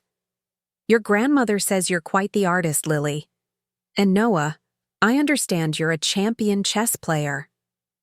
The children beamed, at being remembered in such specific ways, their initial shyness melting away. Vanessa, however, remained tense, her smile not quite reaching her eyes. "Mom mentioned you were helping her with some gardening plans?" she said, gesturing to the plant catalogs spread across the table. "Just some ideas for container gardening on the balcony," David explained. "Something that won't require too much maintenance, but will give Eleanor a connection to growing things." "That's so thoughtful," Vanessa replied, her tone suggesting she found it perhaps a bit too thoughtful. "Mom's always loved gardening." "I miss my hydrangeas," I admitted. "But David's right. I need something more manageable now. Herbs, maybe some compact flowering plants." An awkward silence fell, broken only when Noah spotted David's sketchbook on the counter. "What's that?" he asked, pointing. "Designs for a birdhouse," David explained. "I make furniture and small woodworking projects. Would you like to see?" While David showed the children his sketches, Vanessa pulled me aside, her voice low. "You didn't tell me you were seeing someone." "I'm not seeing someone in the way you're implying," I replied, though in truth David and I had grown increasingly close. David is a good friend who's been tremendously supportive during my treatment. "A good friend who spends afternoons at your condo planting gardens?" Her skepticism was palpable. I felt a flash of irritation. "Vanessa, I'm 65 years old. I don't need to explain my friendships to my daughter." She had the grace to look chastened. "I'm sorry. You're right, it's a surprise, that's all." "Life is full of surprises lately," I said, softening my tone. "Not all of them unpleasant." Vanessa glanced over at David, who was now patiently showing Noah how to sketch a simple bird. "He seems nice," she conceded. "How did you meet?" "Through Claire. He lost his wife to cancer 5 years ago." I watched her expression carefully as I added, "He understands what I'm going through in a way few people can." Something shifted in Vanessa's face, a softening, a recognition. "That must comforting." "It is," I agreed simply. The visit continued more comfortably after that initial tension. The children warmed to David quickly, especially when he promised to help them build their own birdhouses sometime. Vanessa gradually relaxed, even laughing genuinely when David told a story about a bear encounter during his park ranger days. When they left an hour later, Vanessa hugged me tightly. "I'm glad you have good people around you, Mom," she whispered. "I really am." After they'd gone, David and I returned to our garden plans, but I found myself distracted, turning over the interaction in my mind. "You're quiet," David observed. "Everything okay?" "Just thinking about Vanessa's reaction to you," I replied honestly. It reminded me how much my illness has changed the dynamic with my children. They're having to see me as a complete person, with a life beyond just being their mother. It's uncomfortable for them. David considered this thoughtfully. "It's a necessary adjustment, though. You're not just a patient or a mother. You're Eleanor, a whole complex woman with needs and desires and a future still unfolding." His words warmed me deeply. In a world that increasingly wanted to define me by my illness, David consistently saw beyond it. "Thank you for that," I said softly, "for seeing me." He reached across the table to take my hand, his touch gentle. "But sure. I see you very clearly, Eleanor Johansen." The moment hung between us, charged with possibility. Then, with characteristic respect for my boundaries, David returned to discussing planter options for my balcony, leaving me to process the growing feelings between us at my own pace. The following week brought my 7th chemotherapy session.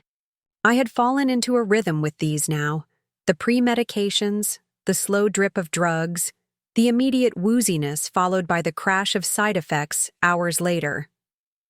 Claire accompanied me as usual, but this time, to my surprise, Eric also appeared at the oncology ward. "Hope you don't mind," he said, seeming uncharacteristically hesitant as he stood in the doorway of my treatment room.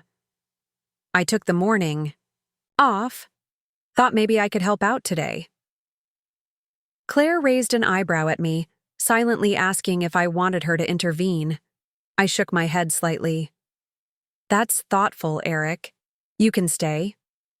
For the next 3 hours, my son witnessed firsthand what chemotherapy entailed. Not the sanitized version he might have imagined, but the messy reality of it. He saw me vomit into a basin when a wave of nausea hit unexpectedly. He watched the nurses rush in when my blood pressure dropped suddenly. He heard my involuntary whimper when they had to reposition the IV in my increasingly difficult veins.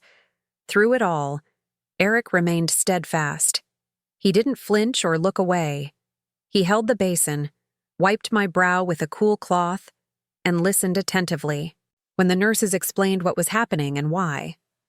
I saw something shift in his understanding as the morning progressed, a dawning recognition of what I had been enduring privately all these months. When the session finally ended and I was cleared to go home, Eric insisted on driving me. Claire, sensing that this was an important moment between mother and son, gracefully bowed out, promising to check on me later.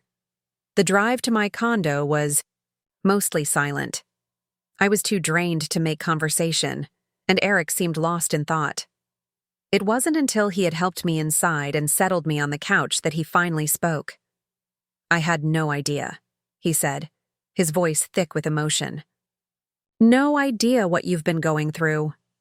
I managed a weak smile. "It's not exactly something I wanted to showcase." "But that's just it," he insisted, sitting on the coffee table to face me directly. "You've been dealing with this alone, putting on a brave face for everyone. Even today, you were apologizing to the nurses when you got sick, as if your body's natural reaction to poison was somehow inconveniencing them." I hadn't realized he'd noticed that. "Old habits," I murmured. "Teachers learn to put others' needs first." "Mom," Eric said, taking my hand, the one without the bandage from the IV site, "I think I'm finally beginning to understand. When you moved, when you set up the trust, it wasn't about shutting us out. It was about maintaining your dignity. Through all of this." The insight surprised me, especially coming from Eric, who had been the most resistant to my decisions. "Yes," I acknowledged, "my dignity, my autonomy, my right to face this illness on my own terms." He nodded slowly. "I saw how the nurses treated you, with such respect for your choices, your comfort, your privacy. They asked permission before doing anything. They explained options. They treated you as a partner in your treatment, not just a body to be processed." He paused, looking down at our joined hands. It made me realize that Vanessa and I haven't been doing the same. The admission, so honest and unexpected, brought tears to my eyes. "That means a lot to hear." "I'm sorry it took me this long," he said. "I thought I was protecting you, but really, I was protecting myself. From having to truly face what you're going through, from having to acknowledge that you might not always be here, invincible and in charge." The conversation was draining. What little energy I had left after treatment. Eric must have noticed, because he gently tucked a blanket around me. "You should rest.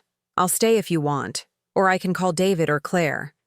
"Stay," I murmured, already drifting toward sleep. "Just for a little while." When I woke hours later, the apartment was dim with evening shadows. Eric had drawn the curtains and left a small lamp on in the corner. I found a note on the coffee table. "Didn't want to wake you. There's soup in the fridge. David dropped it by. Just heat it up when you're hungry. Call if you need anything. Love, Eric." The simple note, the consideration it represented, felt like a turning point. Perhaps the beginning of a new relationship with my son, one based on mutual respect rather than control versus resistance. The days following treatment were, as always, the worst. But this time, something different happened. Both Eric and Vanessa checked in regularly, offering specific help rather than vague suggestions. Eric arranged for a cleaning service to come weekly. No strings attached, Mom. Just one less thing for you to worry about. Vanessa dropped off meals but didn't insist on staying if I was too tired for company. It was as if seeing me at my most vulnerable had finally made them understand that support didn't mean taking over. It meant reinforcing my ability to navigate cancer on my own terms. As I began to emerge from the worst of the side effects, another unexpected development occurred. Claire arrived one morning with a determined look that immediately made me suspicious. "Whatever you're planning, the answer is no," I said as I let her in. "I'm barely vertical today." "Which is precisely why you need this," she replied, producing a brochure from her purse. The Lakewood Cancer Center is hosting a Living with Cancer weekend retreat at Silver Pines Resort. Workshops, support groups, wellness activities, all designed for people at various stages of treatment. I eyed the glossy brochure skeptically. "Claire, I can barely make it through a shower without needing a nap. A weekend retreat sounds exhausting." "That's why it's perfect," she insisted. "Everything is designed for people with limited energy. You can participate in as much or as little as you want. There are quiet rooms for resting, massage therapists who specialize in oncology patients, nutritionists who understand chemo-affected appetites." Something in the description caught my attention despite my resistance. "It does sound well thought out," I admitted. "And," Claire added with a triumphant smile, "I've already signed us both up. David, too. He's coming as your support person." "You didn't," I groaned. "I absolutely did," she replied cheerfully. "It's next weekend." "The timing is perfect. You'll be in your recovery week, with maximum energy between treatments." Though I protested further, secretly I was intrigued. Since my diagnosis, I had deliberately avoided most cancer support activities, not wanting to be defined by my illness. But perhaps there was value in connecting with others who truly understood this journey. The retreat center was nestled in woods near the lake, its buildings designed to blend with the natural environment. Large windows everywhere brought nature inside, while accessible paths made even the outdoor areas manageable for those with limited mobility or energy. Upon arrival, we were given detailed schedules with color-coded options based on energy levels: green for active participants, yellow for moderate activity, and red for those needing maximum rest. The flexibility was reassuring. If I found myself overwhelmed, there were always quiet alternatives. "See?" Claire said as we settled into our adjacent rooms. "They get it." The first evening featured a welcome reception. Nothing elaborate, just simple refreshments and a chance to meet other participants. I was surprised by the diversity of the group. There were people of all ages, from a college student with leukemia to an elderly man with advanced prostate cancer. Some, like me, showed the visible signs of treatment: scarves covering bald heads, the telltale pallor of chemotherapy. Others appeared outwardly healthy, their battles hidden within. I found myself drawn to a small group gathered near the fireplace. A woman approximately my age was speaking animatedly, her bright purple headscarf accentuating rather than hiding her baldness. "The way I see it," she was saying, "cancer gives you a kind of terrible freedom. Once you've faced mortality head-on, a lot of the petty concerns that used to bog you down just fall away." Murmurs of agreement rippled through the group. I found myself nodding along, recognizing the truth in her words. "Eleanor," David said softly, appearing at my side with a cup of herbal tea. "Thought you might like this." I accepted the tea, gratefully, then impulsively introduced him to the group. "This is David, my—" I hesitated, suddenly unsure how to define our relationship. "Friend and chauffeur extraordinaire," he supplied smoothly, earning appreciative chuckles from the others. The purple-scarfed woman extended her hand. "Margaret," she introduced herself. "Ovarian cancer, third recurrence, currently in a clinical trial that's kicking my butt but keeping me alive. Her directness was refreshing. Most people in regular society tiptoed around cancer, afraid to ask direct questions or acknowledge the reality of it. Here, it seemed, such pretenses were unnecessary. "Eleanor?" I replied. "Kidney cancer, stage 2, halfway through chemo." "First-timer, huh?" Margaret said with a knowing smile. "Welcome to the club nobody wants to join."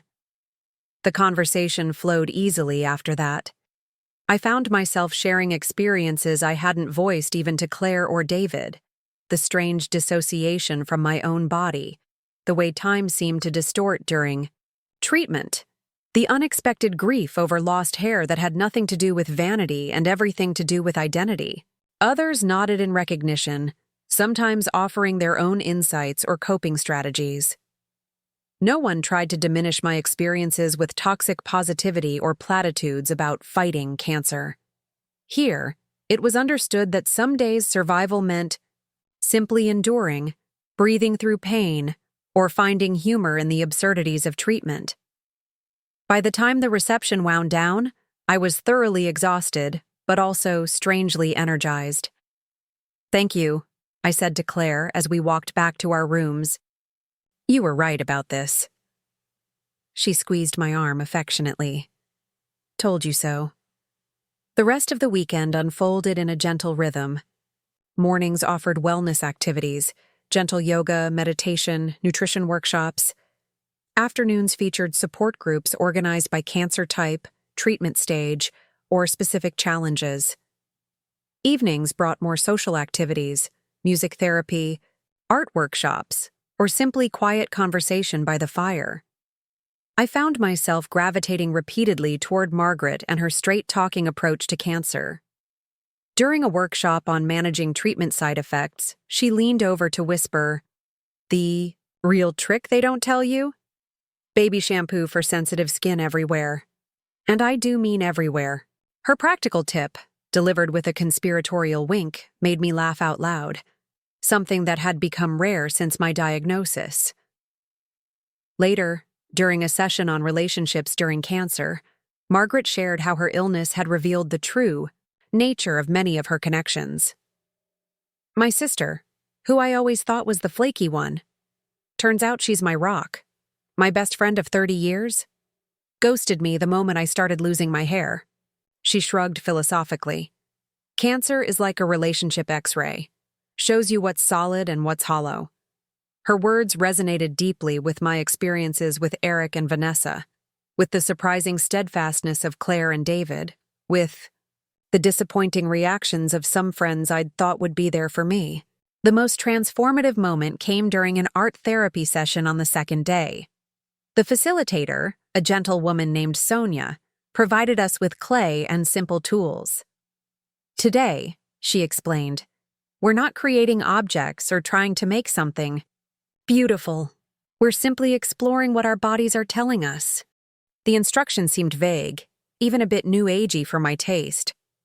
But as I began to work the clay between my palms, feeling its cool, responsive texture yielding to my touch, something shifted.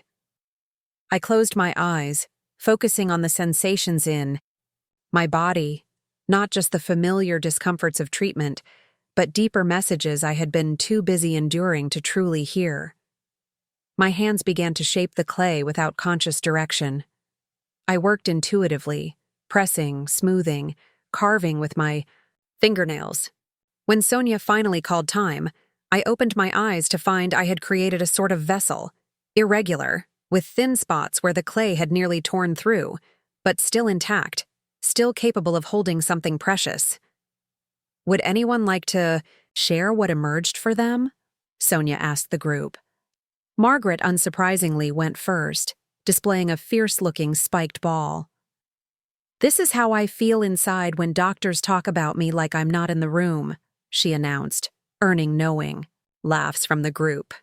When my turn came, I held up my imperfect vessel hesitantly. "I'm not sure what this means exactly," I admitted. Sonia looked at it thoughtfully. "What does it feel like to you?" I considered the fragile container in my hands, Like me, I suppose. Changed by this experience. Thinned in places to near breaking. But still. I searched for the right word. Whole, David suggested quietly from beside me. Still whole. Tears sprang unexpectedly to my eyes. Yes, still whole. That night, unable to sleep despite the day's exertions, I slipped out onto the small balcony of my room. The October air was crisp, the sky brilliant with stars. I wrapped myself in a blanket, breathing in the scent of pine trees and distant wood smoke. A soft knock at my door roused me from my contemplation. David stood there, looking concerned. Claire said she heard you moving around. Everything okay? Just restless, I explained. Too much on my mind. He nodded, understanding. Mind some company? I gestured to the balcony where I'd been sitting. David joined me, bringing an extra blanket which he draped carefully around my shoulders. For a while, we simply sat in companionable silence, watching our breath form small clouds in the cool air. I've been thinking about what you said today, he finally offered. About being still whole, despite everything. It surprised me, I admitted. I've been so focused on what cancer has taken from me. My energy, my hair, my sense of security about the future. I hadn't considered what remains intact. Which is the most essential part, David said. Your spirit, your wisdom, your capacity to find meaning even in suffering. He paused, seeming to gather courage. Your ability to love. The words hung between us, full of implication. I turned to study his face in the moonlight, the kindness in his eyes, the slight nervous set of his mouth. David, I began carefully, I don't know what the future holds for me. The cancer could go into remission, or it could progress. I could have years ahead or months. I know, he said simply. I lived that uncertainty with Maria. I understand what it means. And that doesn't deter you? I asked, voicing the fear that had kept me from acknowledging the growing feelings between us. He shook his head. Eleanor, when Maria was dying, she made me promise something. Not that I would never love again. She was too generous for that. She made me promise I wouldn't let fear keep me from living fully, whatever that meant. His hand found mine beneath the blanket. Meeting you, knowing you through this difficult time, it's shown me that there are still depths of life to be experienced, even in the shadow of illness. I squeezed his hand, my heart full. I think, I said slowly, that I'm learning the same lesson. When David leaned forward to kiss me, gently, almost reverently, it felt not like the beginning of something new, but like the recognition of something that had been quietly growing all along. A connection that cancer had made possible, not prevented. The rest of the weekend retreat passed in a blur of emotions, moments of profound connection with others who understood the cancer journey, quiet intervals of rest when fatigue overtook me, and through it all, a deepening awareness of the relationship sustaining me through this difficult time. By the time we returned to Lakewood Sunday evening, I felt fundamentally changed. Not cured, not free from cancer's grip, but somehow more authentic, more present in my own life despite its uncertainties. David helped me settle back into my condo, making sure I had everything I needed before reluctantly preparing to leave. At the door, he hesitated. Eleanor, I don't want to pressure you, but I'd like to be here more. Not just dropping by, but really being present with you through this. The old Eleanor might have hedged, might have worried about dependency or appearances, or whether it was sensible to deepen a relationship while seriously ill. But the woman who had faced her mortality, who had created an imperfect but whole vessel from clay, who had reclaimed her autonomy from well-meaning but controlling children, that woman knew what she wanted. Yes, I said simply, I'd like that too. The following day, I called Eric and Vanessa, asking them to come over that evening. It was time to share with them this new development in my life, this unexpected blossoming amid the harsh landscape of illness. They arrived together, expressions wary at my unexpected summons. I could tell they were bracing for bad news about my treatment or health. "It's nothing to worry about," I assured them as they settled on my couch. "In fact, it's something good. Something I wanted to share with you in person." I told them about the retreat, about the insights I'd gained there, and finally, about David, about how our friendship had evolved into something deeper, something meaningful that was enriching. My life even in the midst of cancer. Their reactions were mixed, as I'd expected. Eric seemed genuinely pleased, if a bit surprised. "You deserve happiness, Mom," he said, "especially now." Vanessa was more hesitant. "It seems fast," she said carefully. "You've only known him a few months." "When you're facing mortality, Vanessa, time takes on a different quality," I explained. "I don't have the luxury of waiting years to be sure. I have now, today. And today, David brings joy and companionship to my life." She nodded slowly, absorbing this.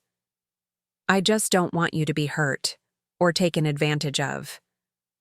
"I appreciate your concern," I said, reaching to take her hand. "But remember our agreement, supporting my decisions, even when you don't fully understand them." "I remember," she said, squeezing my hand. "And I am trying, Mom. It's just an adjustment, seeing you build a life that doesn't revolve around us anymore."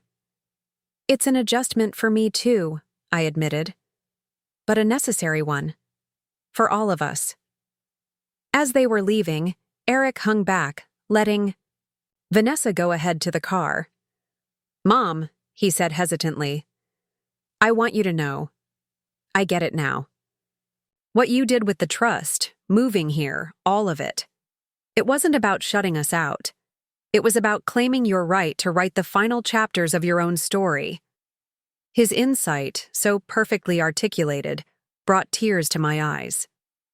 "Yes," I whispered. "Exactly that." He hugged me, a genuine embrace without the awkward caution that had characterized our physical contact since my diagnosis. "I'm proud of you," he said fiercely, "and I'm sorry it took me so long to understand." That night, alone in my condo overlooking the lake, I sat on my balcony watching the moon's reflection dance across the water. The air held the crisp promise of autumn, of change, of seasons turning as they always had and always would. My body was still ravaged by cancer and treatment, thin, tired, bearing the marks of my ongoing battle. But my spirit felt more alive than it had in years, perhaps decades. I had discovered, in the crucible of illness, not just who I was, but who I could still become, a woman of courage and conviction, worthy of respect, capable of love, determined to live whatever time remained with authenticity and purpose. The trust I had established to protect my assets had ultimately helped me reclaim something far more precious: my sense of self, my autonomy, my right to determine the course of my own life, even as disease threatened to take control. In standing firm against my children's well-meaning but misguided attempts to manage me, I had found strength I didn't know I possessed. And in that strength, paradoxically, I had discovered a new kind of vulnerability: the courage to open my heart to David, to embrace friendship with Claire, to forgive Eric and Vanessa for their mistakes while insisting they see me as I truly was. Cancer had not defined me. It had revealed me, to myself and to others. Whatever lay ahead, remission or progression, years or months, I would face it not as a victim, but as the author of my own story, the captain of my own ship, navigating difficult waters with hard-won wisdom and unexpected joy. Tomorrow would bring another treatment, another battle with nausea and fatigue, another round of uncertainty. But tonight, under the vast canopy of stars, I felt strangely at peace. Not because I knew what the future held, but because I had finally learned to hold the present moment with both hands, cherishing its imperfect wholeness despite everything. Winter came to Silver Lake with quiet beauty. Snow blanketed the landscape in pristine white, transforming my view into a monochrome painting occasionally punctuated by the bright red flash of cardinals visiting the feeders David had installed on my balcony. December brought with it not just holiday decorations throughout Lakewood, but also a significant milestone in my journey: my final chemotherapy session. Dr. Patel scheduled comprehensive scans for the week after treatment, cautioning that we shouldn't celebrate too soon. "The results will tell us where we stand," she explained, her manner professional but kind. "Then we can discuss next steps." Still, completing the full regimen felt like crossing a finish line I wasn't always sure I would reach. When the last drip of medication finished flowing into my veins, the oncology nurses surprised me with a small celebration, a certificate of completion, a fuzzy blanket emblazoned with "Cancer Warrior," and warm hugs from staff who had become familiar faces over the months. "You did it," Claire said, squeezing my hand as we left the hospital. 12 rounds. Not everyone makes it through the full course. "I had good support," I replied, glancing at David, who walked beside me, ever present and steadfast.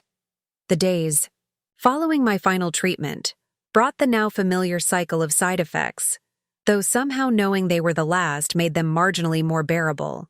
David stayed at my condo most nights now, sleeping on the pull-out sofa despite my protests that he should use the guest bedroom. "I want to be able to hear you if you need anything," he insisted, and truthfully, his presence was a comfort during the long nights when nausea or pain kept me awake. Eric and Vanessa had settled into a new pattern with me as well. They visited regularly but respectfully, offering specific help rather than attempting to take control. Eric had become particularly attentive, often bringing work to do quietly, while I rested, simply being present without demands or expectations.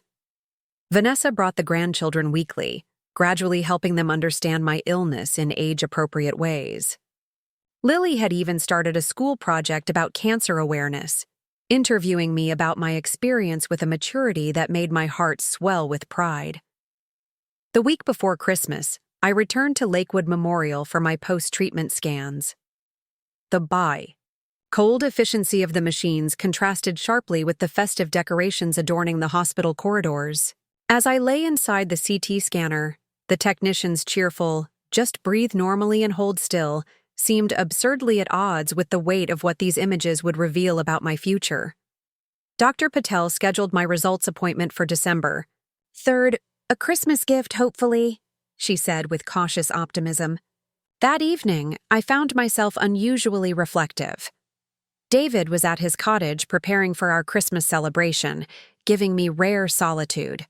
I sat on my balcony despite the cold, wrapped in layers of blankets, watching snowflakes drift lazily from the darkening sky. The past 6 months had transformed me in ways I was still discovering. Cancer had stripped away pretenses, false priorities, and the comfort of assumed tomorrows. In their place, it had given me clarity about what mattered, about who I was, about how I wanted to live whatever time remained to me. The irony wasn't lost on me. My children's attempt to take control of my assets had led me to establish the trust that protected not just my financial independence but my very autonomy. That single decision had rippled outward, changing my relationship with Eric and Vanessa, opening me to new connections with Claire and David, and ultimately bringing me to this moment of quiet strength and hard-won wisdom. No matter what the scans showed, I realized I had already claimed the most important victory. I had faced mortality without surrendering my essential self. I had loved and been loved authentically, without the protective barriers I had maintained for so long. I had found voice to speak my truth, courage to set boundaries, and grace to forgive when those boundaries were respected. On the morning of my results appointment, I was surprised to find both Eric and Vanessa waiting in my condo lobby when I came downstairs. "What are you doing here?" I asked, touched by their presence. "Did you really think we'd let you and David face this alone?" Eric replied, giving me a careful hug. "We're family," Vanessa added simply. David arrived moments later, equally surprised but clearly moved by my children's gesture. The four of us drove to Lakewood Memorial together, a family constellation I couldn't have imagined 6 months earlier. In Dr. Patel's office, I held David's hand tightly as we waited for her to review the scans displayed on her computer screen. Eric and Vanessa sat just behind us, a supportive presence I could feel, even without turning to look at them. "Eleanor," Dr. Patel began, swiveling her chair to face us, "I'm pleased to tell you that the scans show no evidence of disease. The tumor has completely resolved." The words hung in the air for a moment before their meaning penetrated my cautious hope. No evidence of disease was as close to the word cured as oncologists generally came. "The treatment worked?" I asked, needing confirmation of what I'd heard. Dr. Patel smiled warmly. "The treatment worked exceptionally well. Your body responded better than we could have hoped. Of course," she continued in her measured way, "we'll need regular follow-up scans every 3 months for the first year, then every 6 months after. Kidney cancer can recur, and we want to catch any changes early." "But for now?" David prompted. "For now, Eleanor is cancer-free," she confirmed. The relief that flooded through me was so profound it was almost painful. A physical sensation of tension releasing after months of constant vigilance. Behind me, I heard Vanessa's muffled sob and Eric's shaky exhale. "Thank you," I managed to say, my voice thick with emotion. "For everything." Dr. Patel's eyes crinkled with genuine pleasure. "You did all the hard work, Eleanor. I just prescribed the medications." She reviewed follow-up plans, recommended lifestyle adjustments, and reminded me that recovery from chemotherapy would take time. "Your body has been through a war," she explained. "Give it time to heal." Outside the hospital, standing in the weak December sunlight, my children embraced me properly, not the careful hugs they had been giving since my diagnosis, mindful of my fragility, but real embraces that spoke of their relief and joy. "Best Christmas present ever, Mom," Eric said, his voice husky with emotion. Vanessa couldn't speak at all, just held me tightly, her tears dampening my scarf. David stood slightly apart, giving us this moment together, but when I met his eyes over Vanessa's shoulder, the love and happiness I saw there made my heart swell. That evening, we gathered at my condo for an impromptu celebration. Claire arrived with champagne and sparkling cider, her jubilation filling the room with infectious energy. Eric brought his specialty lasagna, and Vanessa arrived with the children, and a homemade cake decorated with the words, "Congratulations, Grandma." As we sat around my dining table, a family expanded and reconfigured by crisis, stronger now for having weathered it together, I felt a profound gratitude that transcended the simple joy of good medical news. "I'd like to say something," I said, raising my glass of sparkling cider. Alcohol was still off limits as my body recovered. The table quieted, all eyes turning to me expectantly. 6 months ago, when I received my diagnosis, I couldn't have imagined this moment. Not just because I feared the cancer might take my life, but because I couldn't have pictured us here, together like this. I looked around at the faces I loved, some I had loved for decades, others who had become precious to me only recently. When I established that trust, it wasn't just about protecting my assets. It was about claiming my right to face cancer on my own terms, with dignity and autonomy. At the time, it felt like I was drawing a line between myself and those I loved, especially you. I nodded toward Eric and Vanessa. But what I've come to understand is that true relationships, true family, can only exist when we see and respect each other as complete individuals. Vanessa wiped away a tear, nodding in understanding. Eric reached across the table to squeeze my hand. The trust protected my independence, yes. But more importantly, it forced us to rebuild our relationships on a foundation of mutual respect, rather than dependence or control. And for that, as strange as it might sound, I'm grateful for what this journey has taught us all. I turned to David, whose steady presence had become my anchor through the storm of treatment. I'm grateful for new beginnings that I never expected. His eyes shone with emotion as he smiled back at me. And I'm grateful for second chances. I continued. The chance to live more authentically, to love more openly, and to appreciate each day as the gift it truly is. Claire raised her glass higher. To Eleanor, she declared, the strongest woman I know. To Mom, Eric and Vanessa echoed. To Eleanor, David said softly, his gaze holding mine with a promise of days to come. As we clinked glasses in celebration, I felt the fullness of the moment, not just relief at the medical reprieve I had been granted, but a deeper satisfaction at the life I had reclaimed in the midst of illness. The trust I had established to protect my assets had ultimately helped me discover treasure far more valuable: my voice, my agency, my authentic self. The cancer might one day return. That possibility would always hover at the edges of my consciousness. But it would never again find me passive or unprepared. I had learned to stand firm in my truth, to surround myself with those who respected my autonomy, and to embrace life's beauty even in its fragility. Outside my windows, snow began to fall again, soft flakes drifting past the glass to settle on the frozen lake below. Another season, another chance, another day to live fully and on my own terms, the most precious gift of all. Up next, you've got 2 more standout stories right on your screen. If this one hit the mark, you won't want to pass these up. Just click and check them out.